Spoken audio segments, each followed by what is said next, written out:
Bom dia, senhores deputados, senhoras deputadas. Eu, na verdade, aqueci com a permuta, até porque tenho muito apreço aqui ao debate, e ouvindo o debate, inclusive, que me antecedeu, eu queria não me furtar a fazer algumas considerações. Nós vivemos um momento de uma intensa polarização política na sociedade brasileira. Eu, mesmo fazendo oposição ao PT, fazendo oposição ao governo Dilma, fazendo oposição à sua política econômica, nós, o nosso partido, fomos contrários ao impeachment. Entendíamos, como continuamos a entender, que o impeachment nada mais é do que um julgamento político urdido não para atacar a edição de 3 decretos para créditos suplementares, mas para enfrentar o completo e total desgaste político, a falta de base social e a crise econômica. Isso acendeu... Deputado Renato Rosendo, quando for possível, a parte, deputada Raquel. Eu queria agora falar do pós-impeachment. Não é tanto o momento das interpretações, mas as interpretações do pós-impeachment. Nós vivemos um tempo de polarização política, em que os ânimos se acirram e as ruas passam a ser ocupadas por manifestantes reivindicando o fora Temer, pela ilegitimidade deste governo. Este é o jogo democrático. Quando puder, estão lutando, permita. sem dúvida. Deputado Fernando Hugo, deputada Raquel, sabe que eu deputado gosto de um bom debate. Deputado Renato Rosendo. Sem dúvida, vou ouvir Obrigado. todos. Inclusive, vou contar com a aquiescência do deputado Joaquim Noronha. Quero dizer o seguinte: independentemente das posições que nós tenhamos aqui, se possível também. Sem dúvida, nós vamos, nos próximos anos, enfrentar esse clima de polarização.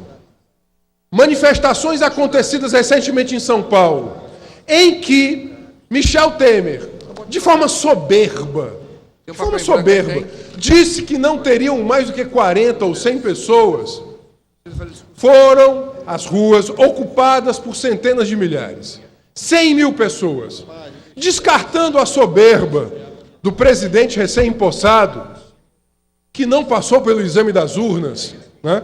E aqui eu me lembro uma frase de um outro período, de uma outra ditadura, que não a civil-militar de 64 a 85, mas a ditadura Vargas, do Estado Novo, em que um grande jurista brasileiro que dizia que só tem medo das urnas quem está no poder sem elas. Só tem medo das urnas quem está no poder sem elas. Portanto, afastando a soberba de Michel Temer, que foi soberbo, e a soberba, sem dúvida alguma, não é boa companheira. Tanto é que ele foi desmentido pela história. Eu quero enfrentar aqui o tema da repressão desproporcional, violenta, autoritária, desmedida, que o governo de São Paulo empreendeu covardemente contra aquela manifestação. Uma desembargadora que tem pela qual tenho um imenso apreço, porque aprendo direito com ela, mas aprendo, sobretudo, a humildade de, em sendo desembargadora, não reivindicar esse lugar para exercer a sua cidadania. Foi à manifestação e descreveu de forma tranquila, mas pungente, a covardia do ataque das forças de repressão, a mando do governo Alckmin, contra a manifestação. Eu digo isso para alertar aos senhores e às senhoras. Aqui podemos ter posições diferentes, convicções filosóficas diferentes, ideologias diferentes, partidos diferentes, temos funções diferentes na história, inclusive na nossa relação com o governo. Mas nós não podemos abrir mão da democracia. O que está havendo no Brasil é um silenciamento, um aniquilamento das vozes contrárias ao governo. Portanto, não se trata de ocupar a rua agora, nesse momento, para defender o governo que se foi, até porque eu era oposição a ele, mas para defender a democracia. E é muito perigoso que um governo, do alto da sua soberba, portanto, se utilize desta para empreender de forma violenta o aniquilamento de vozes contrárias. A democracia nos foi muito cara. Deputados e deputadas, nos últimos 90 anos, de 1926 para cá, nos últimos 90 anos, apenas 5 presidentes eleitos terminaram o mandato. Dutra, JK, FHC, Lula e Dilma. Primeiro governo Dilma. Em 90 anos, quase um século, de 1926 a 2016, apenas 5 presidentes terminaram o mandato. Dutra, JK, FHC, Lula e Dilma. Isso é um péssimo exemplo para a história. Agora, pior do que isso é se as manifestações que passam a poluar no Brasil inteiro, elas sejam covardemente atacadas, porque, ao contrário, inclusive, do que o poder despótico pode achar, esse tipo de manifestação demonstra fragilidade. Só quem faz isso é porque perdeu na política. Só quem apela para a violência é porque perdeu na política. Quem perdeu a capacidade de coesionar a sociedade brasileira, quem perdeu a capacidade de dialogar com a sociedade brasileira, tem que apelar para a violência. E aí eu falo como advogado, houve 26 prisões em São Paulo. Espero que o exemplo de São Paulo não se repita, nem aqui, nem a Lures.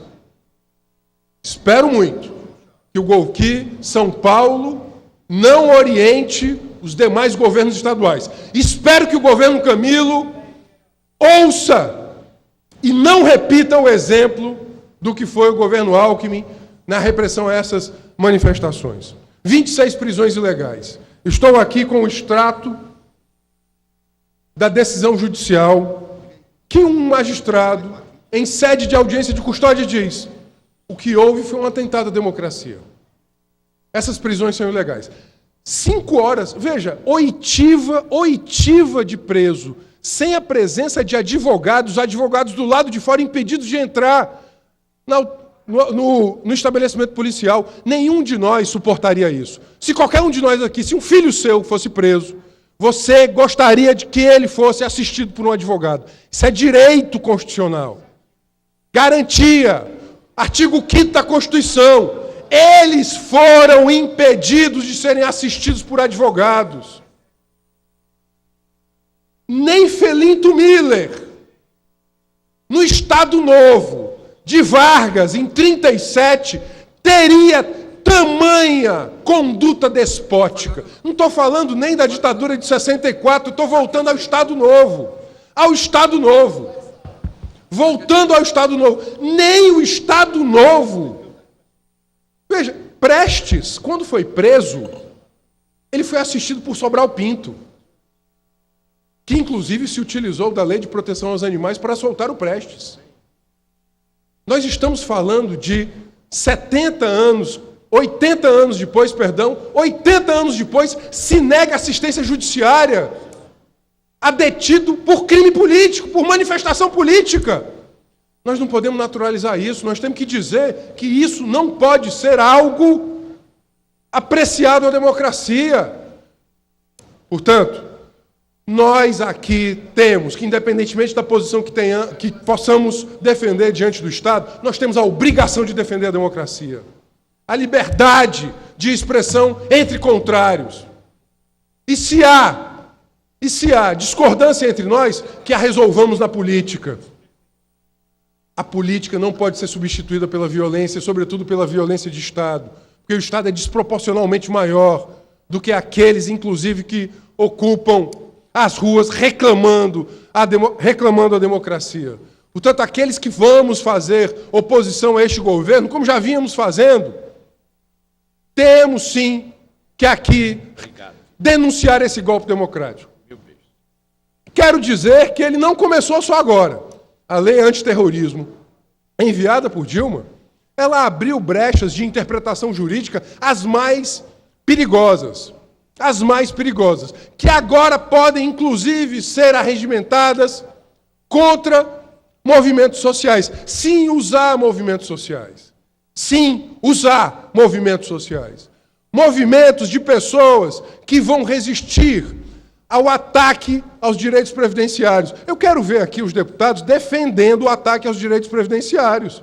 Não querem sustentar o governo que agora acaba de tomar posse, mas vão ter que defender o seu pacote, que é restringir as aposentadorias, restringir os investimentos sociais. Ontem eu li uma matéria sobre o orçamento geral da União para 2017. Queda no investimento em saúde, queda no investimento em educação, queda no investimento em proteção social. Era para isso? Resolver a crise reduzindo o investimento social? O investimento social, ou a repercussão fiscal do investimento social, é o melhor investimento que existe para o mercado, inclusive. No Brasil, para cada dólar investido em investimento social, 1,8 a mais repercutem no mercado, porque amplia a capacidade de consumo das pessoas. Mas, tendo em vista o grande número de apartes que me foi solicitado, eu queria, nesta ordem, ouvir a deputada Raquel, deputado Fernando Hugo, deputado Carlos Felipe, deputado Roberto Mesquita. Deputada Raquel, eu só gostaria, obviamente, que os deputados fossem breves, assim que todos serão ouvidos.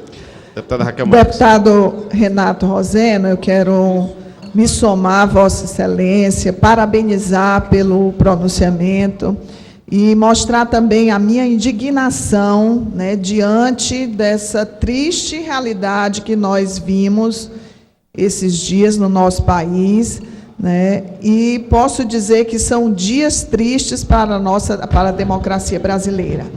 Né, a manifestação, a repressão violenta, né, aos mais de 100 mil manifestantes que foram às ruas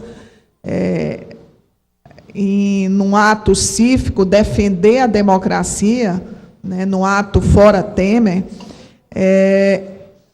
nos preocupa muito, né, porque já vimos da preocupação grande do ataque à democracia que foi feito pela aprovação do impeachment, que não podemos deixar dúvida que trata-se de um golpe, porque não há crime de responsabilidade, e os próprios que defendem sempre colocaram que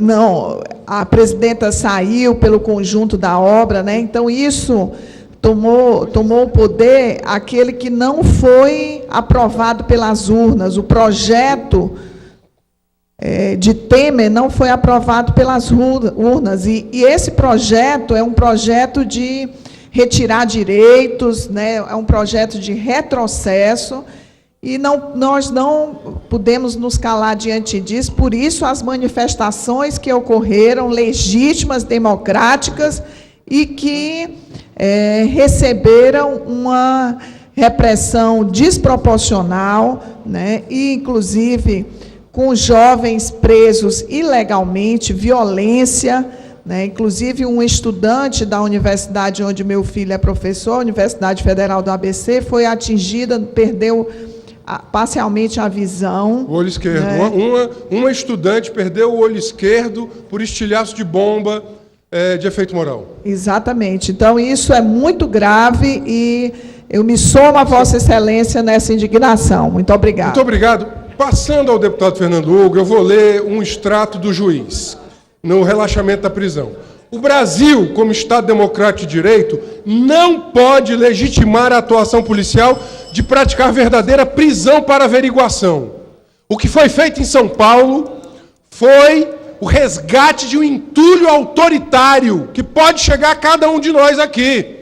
Pode chegar a nós. Prisão para averiguação, isso não havia no Brasil. Voltou a ter. Portanto, deputado Fernando Hugo, com seu poder de inteligência e síntese, para ouvirmos na sequência o deputado Carlos Felipe, que tem o nosso apreço. Eu estou com azar danado, só pego o resto de feira, mas não tem problema não. Olha, eu queria dizer aos senhores que o Temer pisou na bola. Não só em escalar uma ruma de bandido no ministério, mas também em manifestar-se desprezivamente aquelas organizações que, de forma bandítica, anárquica, antidemocrática, contra-cidadã, estão enfeiando qualquer movimento civilizado de democracia. Eu não estou com isso, e falei há pouco, dizendo...